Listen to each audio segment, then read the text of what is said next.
안녕하세요. 최성열 목사의 신학 강의 예수와 시간 5장 하나님의 의지와 인간의 자유의지에 대해 함께 나누겠습니다. 시간과 의지의 관계를 살펴보겠습니다.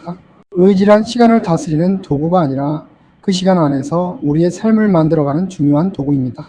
하나님의 의지는 전능하신 속성 그 자체이며 인간의 의지는 하나님께로부터 받은 선물, 즉 자유입니다. 우리는 하나님의 형상대로 지음받은 존재입니다. 하나님의 의지는 스스로 계신 분의 속성이자 전능함 그 자체입니다. 하나님께서는 인간에게 당신의 형상과 모양대로 의지를 부여하셨습니다. 하지만 안타깝게도 인간의 죄로 인해 이 의지는 훼손되었고 우리 스스로의 죄로 말미암아 의지가 망가지게 되었습니다.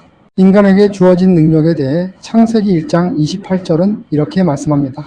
처음 창조된 인간에게 주어진 권능은 하나님의 전능하심이 아니라 바로 인간 본연의 권능이었습니다. 이것은 하나님께서 인간에게 선물로 주신 본연의 능력인 것이죠. 자랑의 방향에 대해 생각해 보겠습니다. 하나님의 형상을 입은 인간의 자랑은 결코 자신을 위한 것이어서는 안 되며 오직 하나님을 위한 것이어야 합니다. 잘못된 자랑은 자신의 의지를 마음대로 휘두르며 자신을 높이는 것입니다. 반면 올바른 자랑은 하나님의 속성을 드러내고 그분을 영화롭게 하는 것입니다. 아담의 실패는 자유의지의 남용에서 비롯되었습니다.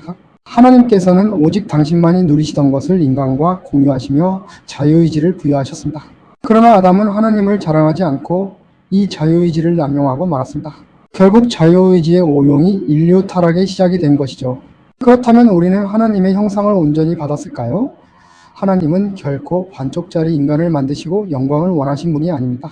인간은 하나님의 형상을 온전히 받았으며 그렇기에 자유의지 또한 온전히 부여받았습니다.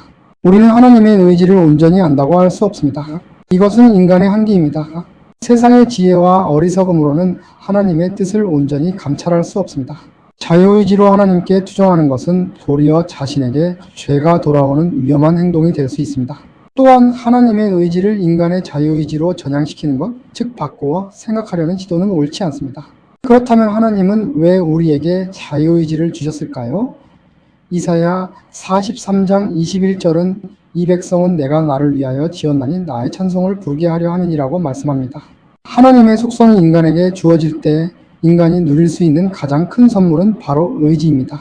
이는 하나님께 돌릴 영광과 창조주를 높이는 찬송 그리고 하나님의 인격적인 나눔, 즉 배려의 표현입니다. 자유의지의 올바른 사용은 하나님의 의지를 인정하고 인간의 자유의지를 통해 하나님을 영화롭게 하는 것입니다. 우리가 자유의지를 바르게 사용할 때 하나님께서는 당신의 창조 사역으로 말미암아 흡족해 하실 것입니다.